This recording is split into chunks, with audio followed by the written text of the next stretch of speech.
किसान वाणी कार्यक्रम के प्रायोजक हैं कृषि एवं किसान कल्याण मंत्रालय, भारत सरकार। हर जोखिम से निकल कर फसल आए, सुरक्षित हो जाए।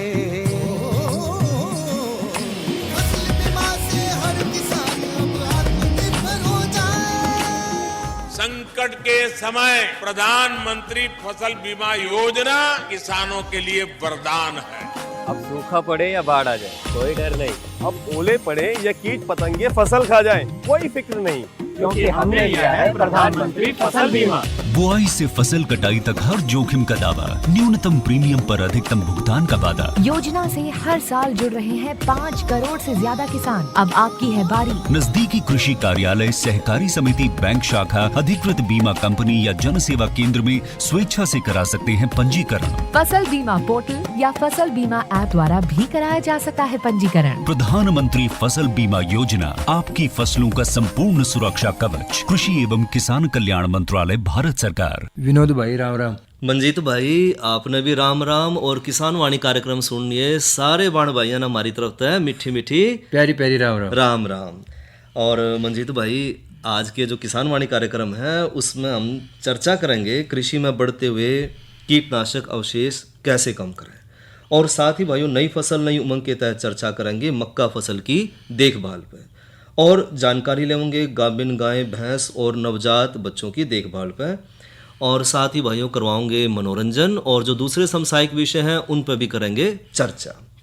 तो मंजीत भाई, पहला करना चर्चा कि भाई खेती बाड़ी में बढ़ते हुए कीटनाशक अवशेष किस तरह कम करें। विनोद भाई, आपने बेरा तो है जो भारत अपना देश है, हाँ। यू कृषि प्रधान देश है। बिल्कुल भाई। और चाहे वो मजदूर और चाहे कोई भी हो, उसका कृषि का बगैर काम चलता नहीं। जो खेत में करो, चाहे खुद के खेत और चाहे दूसरे हाँ, करने दूसरे खेत। लेकिन उसने प्रत्यक्ष और अप्रत्यक्ष रूप से खेती तो जुड़ा रहना। बिल्कुल बिल्कुल भाई। और मंजीत भाई, जो या बढ़ती हुई जनसंख्या है उसके अगर खाद्यान्न जो है उसकी पूरी पूर्ति करनी है तो खेता में जो है रासायनिक उर्वरक और जो कीटनाशक है उनका प्रयोग भी किसान भाई ने मजबूरी में करना पड़ा है। और इन कीटनाशकों का उद्देश्य भाइयों फसलों में कीट है, रोग है और खरपतवार है, उसको कम करना है, उनका बचाव करना है। और विनोद भाई, इसके साथ साथ जो ये अंधाधुंध और असंतुलित आप जो खाद का प्रयोग कर रहे हैं ना, बिल्कुल सही कीटनाशक दवाइयाँ का, हाँ, यो तो अपन जरूर कम करना पड़ेगा। बिल्कुल, नहीं तो अपने सेहत पे भी और पशु पखेरु जितने भी है ना, हाँ, सारा पे इसका असर बिल्कुल पड़ेगा। सब पर इसका असर पड़ेगा। और खेतों में वायु ज़्यादातर मात्रा में उपयोग किए जाने जो कीटनाशक है उनके अवशेष हमारी मिट्टी में, पानी में, हवा में, और जो हमारे इंसान के जो सांस है उनमें भी जो मिलकर ना सब चीज़ें ना दूषित करते हैं, और यही जो दूषित भोजन है यही हमारे शरीर तक पहुँचे है, और फिर हमारे शरीर में भी जो है कई तरह की स्वास्थ्य समस्याएं पैदा करता है। हाँ, ये तो बीमारी का घर बन जाए। बिल्कुल बाद भाई। में कीटनाशक अवशेष जो है वो एक रासायनिक पदार्थ है। बिल्कुल पदार्थ है, और इसका है ना जो छिड़काव जब हम करा फला में, सब्जियां में, अनाज में, मिट्टी में, पानी में, या और भी कृषि उत्पादन हम करा ना, तो इसमें कुछ थोड़ी सी मात्रा में कीट रह जाए। हाँ। मतलब आप मारने की तो पूरी कोशिश करा, फिर भी थोड़े बहुत रह जाते।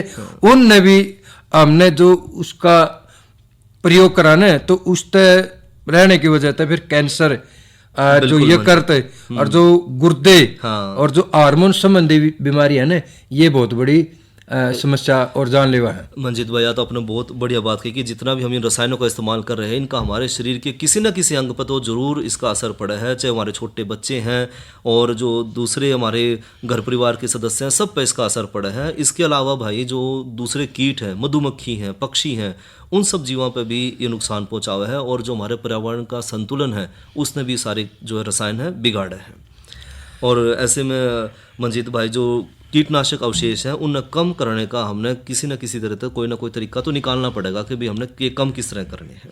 इसके लिए तो हमने विनोद भाई सबसे पहले एक समेकित कीट प्रबंधन जी यह जरूरी बनानी पड़ेगी हमने। बिल्कुल भाई। और जिसको हम IPM बोलते हैं, ये जरूर बनाना पड़ेगा। और रासायनिक कीटनाशक है उनको ऊपर पूर्ण तरह निर्भर ना होगा, बल्कि एक वैज्ञानिक का प्रयोग करना, तरीका अपनाना पड़ेगा, जिस तरह रोग और कीट प्रतिरोधक क्षमता जो दूर होगी। बिल्कुल।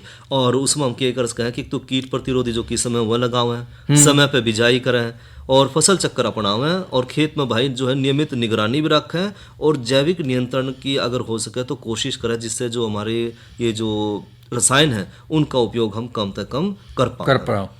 और इससे विनोद भाई जैसे नीम पर आधारित जो खाद तैयार कराना, वो खाद तैयार जरूर डालें इसमें। अच्छा भाई, और साथ ही साथ जो है आपने बात तो जिक्र करी भाई, जो नीम आधारित उत्पाद है या जो जीवाणु है, कवक है, या जो दूसरे जैविक जो एजेंट है, अनेक हानिकारक कीटाणु नियंत्रण करने में काम कर रहे हैं। यानी कि हमने प्राकृतिक तरीके अपनाने हैं और प्राकृतिक तरीके अपना कर जो है हम इन रसायनों से बच सके हैं। रासायनिक जो कीटनाशक हैं जो उनमें वास्तविक आवश्यकता है, लेकिन फिर भी कई बार किसान है ना एहतियात नहीं बरतता, जी भाई। वो उस पर है ना रासायनिक पर डालता रहे जिससे फसल तो पैदा कर ले हो, लेकिन वो ये नहीं देखता कि भाई मेरी जो फसल है कितने आदमी खाएंगे और कितने लोग इससे बीमार होंगे। बिल्कुल भाई, और यानी कि आपका कहने का मतलब है कि जो अनुशासित मात्रा है, इनकी जो सही मात्रा है वो हमने सही मात्रा डालनी है, और साथ साथ जो है अधिक मात्रा में अगर हम कीटनाशक डालेंगे तो उत्पादन तो नहीं बढ़ेगा, लेकिन जो हमारी फसल है, हमारी माटी है, हमारा पर्यावरण है, उसमें नुकसान जरूर पहुंच जाएगा। हाँ, जरूर पहुंच जाएगा। और हर एक कीटनाशक की जो एक निर्धारित मात्रा, घोल बनाने की उसकी विधि, उसका छिड़काव और उसका किस समय हमने वो डालना है, इन सब बातों का किसान भाई अगर ध्यान कर रखा है, उसका पालन करे, तो हम जो है कीटनाशकों का जो नुकसान है हमारे शरीर पे, हमारी मिट्टी पे, हमारे पानी पे, उसको हम कम कर सकेंगे। और कटाई तो पहले भी निर्धारित जो प्रतीक्षा है उसमें भी हमने इसका पालन करना है कि जो कीटनाशक की अवधि है वो अलग अलग है, फसल अलग अलग फसल के हिसाब से अलग अलग होती है। बिल्कुल भाई। और उसमें भी कटाई पूर्ण अवधि होने के बजाय उसमें फसल में कीटनाशक का अवशेष की मात्रा रह जाए, और जिस तरह उस तरह फसल कटने से पहले कुछ दिन पहले 20 दिन 30 दिन पहले उसमें छिड़काव कर दिया ताकि वो कीटनाशक आगे ना बढ़ सके। बिल्कुल भाई, और इसमें मैं एक बात और जोड़ दूं कि जो जितना भी हम संतुलित उर्वरक प्रबंधन करेंगे वो बढ़िया होगा, और ज़्यादा से ज़्यादा अत्यधिक जो नाइट्रोजन का प्रयोग कर रहे हैं हम पौधे में, तो वो पौधे को नुकसान पहुँचावे है और उन पर जो है कीटों का आक्रमण भी बढ़े है। इसके विपरीत अगर हम संतुलित पोषण देंगे तो पौधा मजबूत बनेगा और उसमें जो रोगों और कीटों का सामना करने की ताकत भी बढ़ेगी। तो इसी तरह विनोद भाई आप जैविक खेती और प्राकृतिक खेती ने भी आप अपना जो पुरानी पद्धति है, बिल्कुल उनने भी आप अपना तो कीटनाशक अवशेषण आप बहुत सारे कम कर सका। जो आजकल गौमूत्रता है, जीवामृत है, निमास्त्रता है, 10 प्राणी अर्क और बहुत सारे घोल ऐसे बना रखे हैं जो हम उनका प्रयोग करके भी जो कीटनाशक अवशेषण ने कम कर सका। बिल्कुल मंजीत भाई, तो आप डेली जिक्र भी करो हो कि रोज की रोज आप बताओ भी प्राकृतिक खेती में हमने यो काम करना है, तो सरकार का भी इस तरफ ध्यान है कि हमने प्राकृतिक खेती की तरफ जाना है। और आज आजकल जो हमारे किसान भाई हैं वो भी बड़े समझदार हो गए, वो भी प्राकृतिक खेती की तरफ जान लग रहे हैं आराम से, क्योंकि उन्हें भी समझ मान लग रहा है कि यो ही खाना हमारे बच्चे भी खाओगे फिर चल के।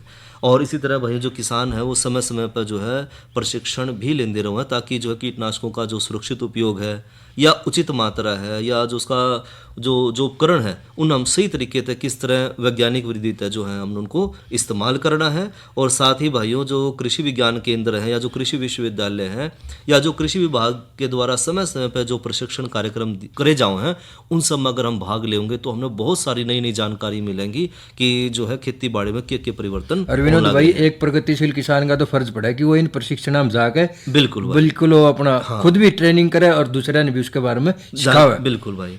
और मंजीत भाई साथ साथ जो सरकार भी जो है कीटनाशकों की जो गुणवत्ता है उस पर कड़ी निगरानी रखने लग रही है, ताकि जो प्रतिबंधित और जो ज़्यादा विषैले कीटनाशक हैं उनकी बिक्री को नियंत्रित किया जा सके, साथ ही जो नकली उत्पाद हैं उनमें भी रोक सकें, और जो अवशेष है उसको भी नियमित जांचते जो है सुरक्षित खेती बाड़ी उत्पाद को बढ़ाया जा सके। और फल और सब्जियां में जो हम उपयोग में अच्छी तरह इसने धोना, कुछ समय पहले स्वच्छ करना और पानी में डुबो कर रखना और छिलका हटा के उसका प्रयोग करना, जैन चीज़ों ने भी प्रयोग कराना फिर भी हमारे जो कीटनाशक अवशेष हैं वो रह जाए, जबकि हालांकि अवशेषों की पूरी तरह समाप्त करना संभव नहीं, लेकिन हम फिर भी इन चीज़ों का प्रयोग करके प्राकृतिक मतलब ये आप विधि अपना के तो हम इनको कम जरूर कर सकते हैं। मंजीत भाई तो आपने बहुत बढ़िया बात की कि जो हमारी जो घरेलू महिलाएं हैं घर में खाना बना रही हैं, तो चाहे वो सारी सब्जी हैं फल हैं उन्हें कुछ टाइम तक पानी में डुबो कर रखा है, तो उसके ऊपर जो छिड़काव कराया गया है जहरीले रसायनों का उसका कुछ हद तक तो हम उस पर नियंत्रण कर सके हैं। और साथ में अगर उसमें वो मीठा सोडा भी डालता पानी में तो वो जो है तेजी से जो है इन रसायनों खत्म करने का काम भी करे है। और आज की यह जरूरत भी है कि खेती बाड़ी के जो उत्पादन उन्हें बढ़ाने के साथ साथ जो है हमारे जो इंसान का स्वास्थ्य है, हमारा पर्यावरण है, हमारा पानी है, मिट्टी है, हमने उन सब का भी ध्यान रखना है और सबका पेट भी भरना है। इसलिए भाइयों वैज्ञानिक तकनीक तक खेती और समेकित कीट प्रबंधन और जैविक विकल्प का उपयोग करके उचित मात्रा में अगर किसान भाई कीटनाशकों का प्रयोग करेंगे और प्रतीक्षा अवधि का पालन और किसान भाई में जागरूकता बढ़ाकर जो है कीटनाशक और अवशेषों पर काफ़ी हद तक वो नियंत्रण कर पाएंगे, तभी हम सुरक्षित कृषि कर पाएंगे और अपना उत्पादन भी मतलब बढ़ेगा भाई। ये तो भाई जानकारी ली कृषि में बढ़ते कीटनाशक अवशेषों को किस तरह कम करें। और मंजीत भाई जो खेती बाड़ी है उसमें मौसम जो है वो बहुत बड़ा अहम है। हाँ, बड़ी अहमियत है बिल्कुल, क्योंकि किसान भाई तो मौसम ने देख के चल रहे हैं। तो मौसम का अगर जिक्र करें तो भाई आज का अधिकतम तापमान रहा 25 डिग्री सेल्सियस और न्यूनतम तापमान रहा 22 डिग्री सेल्सियस। और आने वाले कल का अधिकतम तापमान रहने की संभावना है 32 डिग्री सेल्सियस और न्यूनतम तापमान रहने की संभावना है 26 डिग्री सेल्सियस। और साथ ही साथ भाई प्रदेश के कुछ हिस्सा में जो है बूंदाबांदी होने की भी संभावना रहेगी। और मंजीत भाई एक वो भी जिक्र कर लो ना कल के कार्यक्रम के केले का। विनोद भाई कल का जो अपना प्रोग्राम रहेगा जिस पर हम चर्चा कराएंगे वो कराएंगे केचुआ खाद बनाने की विधि और उसका किस तरह हम उपयोग कर सका। और जो आज की नसीहत के हिसाब से हम उसका बात करेंगे तो उसमें आजकल के दिनों में जो दुधारू पशु हैं और दूध उनका कैसे बढ़ाए, एक इस पे बात करेंगे। और जो जानकारी है उसमें हम देंगे प्राकृतिक खेती और जीवामृत बनाने का विधि और उसके उपयोग इन पर हम कल चर्चा करेंगे। और मंजीत भाई जो हमारे श्रोता भाई हैं वो बाट देख रहे हैं कि मनोरंजन भी करा दो इनका। तो करवाओ भाइयों का मनोरंजन, सुनो एक रागनी।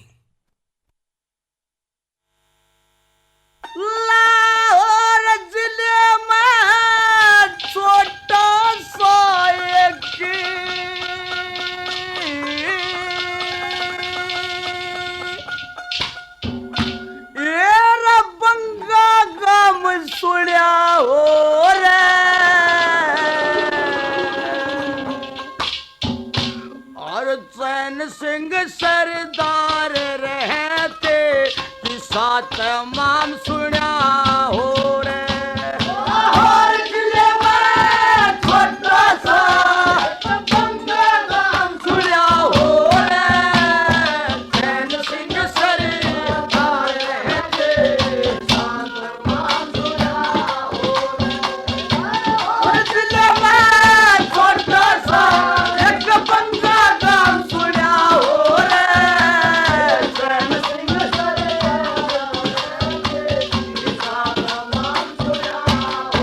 भाई चैन सिंह सरदार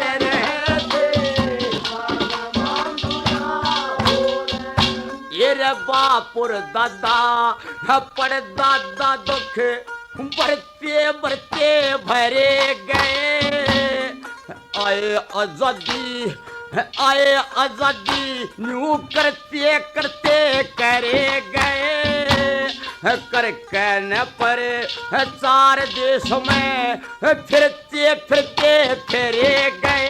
तेरे नाम न भूले आजादी का मैं तो मरते मरते मरे गए।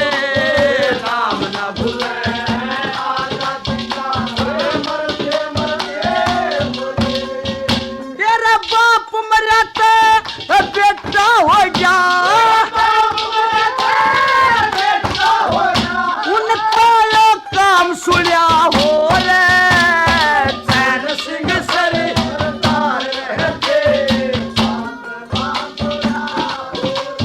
लाहौर जिले में छोटा सा बंगा नाम सुना हो रे। चैन सिंह सरदार भाई चैन सिंह सरदार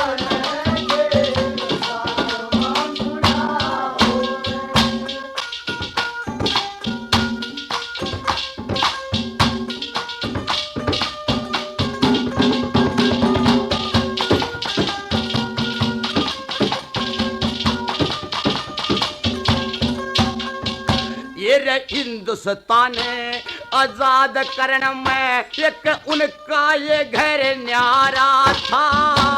बहुत से बेटे पोते थे रे कुटुंब कबीला भार्या था। लिखे पढ़े था हलीम जानते घर में खूब गुजारा था। तेरे भगत सिंह ने जन्म लिया जब बाप जेड़ा मैं जा रहा था भगत सिंह ने जन्म लिया भाई बाप जेड़ा मैं जा रहा था तेरे सीढ़ी ने एक शेर जड़ा सीढ़ी ने एक शेर जड़ा वो सीता जाम सुनिया हो रे चैन सिंह सरदार रहे थे और दिले में छोटा सा एक बंदा जाम सुना हो रे चैन सिंह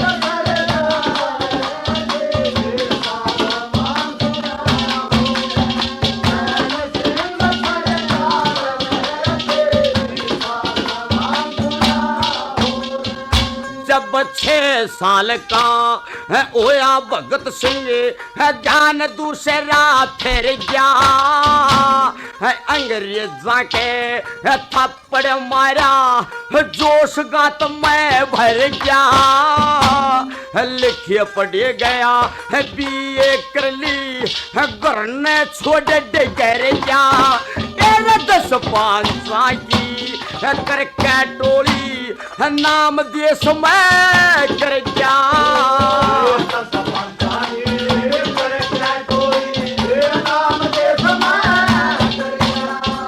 तेरे असम्बली में गोला मारा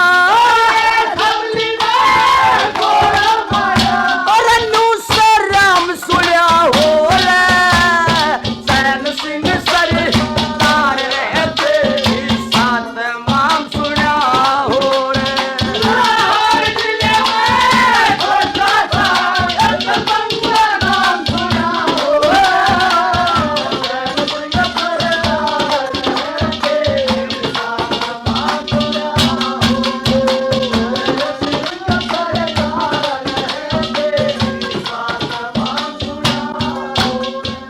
जब और जिले में छोटा सा एक बंगा गांव सुना हो रे चैन सिंह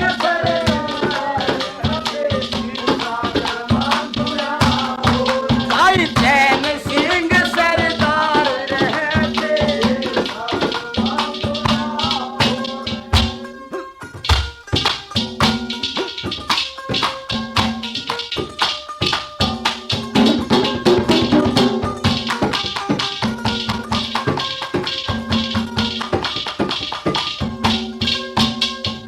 ये रे भगत सिंह ने ऐसे करके दी अलाय हुकूमत सारी पकड़ा गया ते बहना मन्या जान लगी ना प्यारी फिर हंसता हंसता फांसी टूटा हुक्म होया सरकारी तेरे प्रेम में भर के कथा बना ली सुनो सभी नरे नारी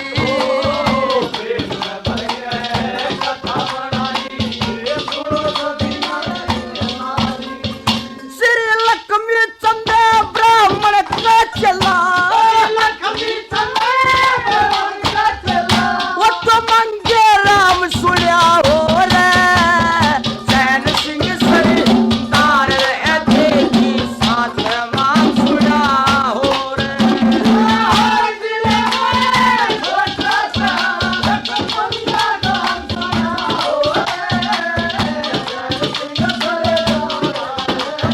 की साथ माम सुनिया हो मेरे चैन सिंह सरदार रहते की साथ माम सुनिया हो। और ये तो सुनी भाई रागणी और गायक कलाकार थे रामफल सालवण। और मंजीत भाई एक करें चर्चा नई फसल नई उमंग के तहत मक्का फसल की देखभाल पे। आप जानो कि मक्का जो है अपने पूरी दुनिया में सबसे एक मुख्य जो है खाद्यान्न है जो सब जगह खाया जावा है। और इस अनाज एक और कहूँ कि अनाजा की रानी कहूँ है ना भाई, क्योंकि इसकी जो उत्पादन क्षमता है वो दूसरे जो मुख्य अनाज है उनकी तुलना में ज़्यादा है। अरे एक और बात है भाई विनोद, इसका केवल आप है ना प्रयोग खान में नहीं करते, बल्कि इसका पशुआ खातर भी और मुर्गी पालन खातर भी स्टार्च और ग्लूकोज या कॉर्नफ्लेक्स, बेबी कॉर्न या पॉपकॉर्न, इथेनॉल आदि खातिर भी हम कराएं इसका। बिल्कुल, इनकी इसका जो है कई चीज़ों में इसका हम इस्तेमाल करें खूब। और भारत में तो जो है मक्का की खेती भाई लगभग सारे राज्यों में करी जावे है, और किसान भाई की आय बढ़ाने में एक महत्वपूर्ण एक मुख्य फसल भी है या। लेकिन समस्या जब आ जाए कि वे किसान भाई ने खेत भी बढ़िया तैयार कराया, पानी भी था, खाद भी सब कुछ दिया, लेकिन लागी बीमारी, और बीमारी जो है वो सारी फसल का नुकसान करता है। तो जो इसमें मुख्य बीमारी की अगर बात करें तो मंजीत भाई आप जिक्र इसमें करे थे थोड़ी देर पहले भी। हाँ हाँ, इसमें एक तो आपने भी तो मुख्य हाँ मक्का ला रखा था आपने मक्का ला भी, रखा था, उसमें एक दिक्कत तो आई। तना छेदक की बीमारी आई थी। हाँ। और यह सबसे बड़ी हानिकारक है। इसमें एक बहुत बड़ा कीड़ा है जो जून तो लेकर सितंबर के महीने में बहुत ज्यादा हुआ है, और इसके बाद इसमें है ना कीड़ा लगना शुरू हो जाए तो फिर पूछो ना आप क्या हाल है जी। फसल का। और सुंडी बिल्कुल सुराख कर दें फसल के बीच में, और पौधे ने इतनी ऐसी डाल खा जाए बिल्कुल सुखा देगी, और पौधे के बीच में भी सुराख बना दे।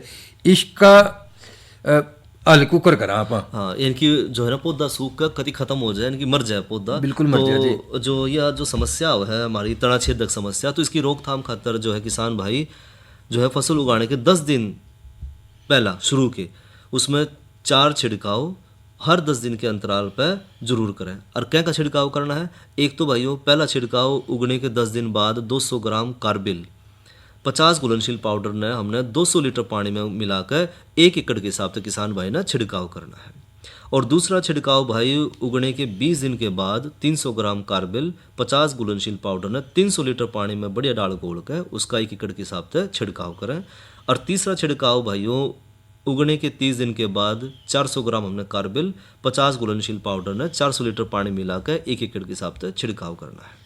और चौथा छिड़काव हमने करना है जब फसल 40 दिन की हो जाए, तो उसके बाद हमने 400 ग्राम कार्बिल इसमें 50 घुलनशील पाउडर ने 400 लीटर पानी मिला के 1 एकड़ के हिसाब से हमने इसमें छिड़काव करना है। भाई मनोद एक चीज और देखी मैंने, जब मैंने मक्का लाया था ना उसके अंदर एक टिड्डाली बीमारी बड़ी खतरनाक थी, जिस अपन देसी भाषा में राम का घोड़ा कह दिया। हाँ, राम का घोड़ा। हाँ, वह कुछ बीमारी है कि उसका रंग ना बिल्कुल मटमेला हुआ है, फुदुक फुदुक का चलेगा। हाँ। कभी यहाँ उछल गया फिर कहीं को दूसरी जगह उछल बिल्कुल गया। भाई। और यू है ना बिल्कुल घनी आने पुचाव है, पैदा होंदे हाँ। और जवान भी हो जाएगा, मर भी जाएगा। बिल्कुल। लेकिन इसका है ना मका तो मतलब इसका दोस्ती घनी है, बिल्कुल नुकसान तो इसका तोड़ करना है। इसका तोड़ करना है। तो मंजीत भाई जो है अगर टिड्डाली जो समस्या आ जाए तो उसकी रोकथाम खातर जो है किसान भाई 10 किलोग्राम मिथाइल पैराथियान 2% का धूड़ा 1 एकड़ के हिसाब तक खेत में कर दे तो इस समस्या का भी समाधान किसान भाई कर सके है। और एक और है भाई विनोद भाई, इसके साथ साथ एक सैनिक कीट और है जो मतलब इन कीटा की रखवाली करे हो।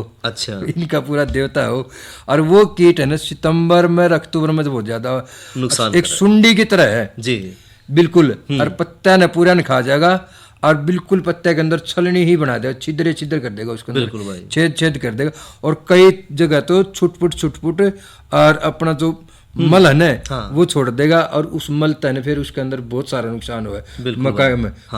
भाई विनोद इसका और इलाज बता दे।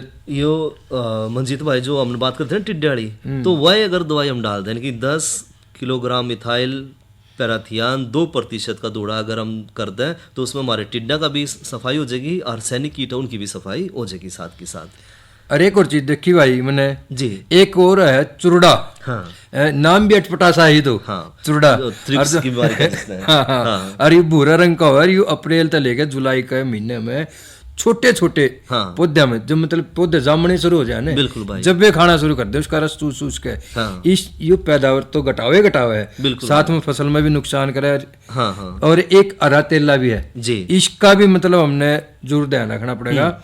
ये हरे रंग का है और ये भी बचपन से लेकर प्रौढ़ अवस्था और बुढ़ापे तक इसकी पत्तियां ने खा जाएगा और पूरा नुकसान करेगा है। इसका भी रोकथाम बता विनोद भाई। तो मंजीत भाई जो है अगर चाहे तो हमारे खेत में थ्रिप्स या चुरडा या हरा तेला की जो समस्या आ जाए तो उस समय जो है हमने 250 मिलीलीटर मेलाथियान 50 सीसी ताकत की दवाई लेकर 250 लीटर पानी मिलाकर 1 एकड़ के हिसाब से छिड़काव करें तो दोनों समस्या चाहे वो थ्रिप्स की हो चाहे वो रेतेले की समस्या हो उन पर हम नियंत्रण पा सके। और एक और बात का जिक्र कर लें, जानकारी ले लें, वो है गाभिन गाय भैंस और नवजात बच्चों की देखभाल पे। मंजीत भाई देखो चाहे हम खेती बाड़ी की तो बात कर रहे हैं लेकिन जो हमारे डांगर डोर हैं किसान भाई खातर वो भी एक जो है पहले आय का एक बहुत बड़ा साधन भी है। और आजकल तो जो हमारे गाय भैंस है वो लाखों में है, लाखों में जी। बिल्कुल। तो अगर मान लो बीमार हो जाए या किसी कारण उसकी मृत्यु हो जाए तो किसान भाई ने लाखों का नुकसान है। लाखों का तो नुकसान इन हमारे जितने भी दुधारू पशु हैं, चाहे वो गाभिन गाय है, भैंस है, नवजात बच्चे, उनकी देखभाल करना हमने बहुत ज़रूरी है।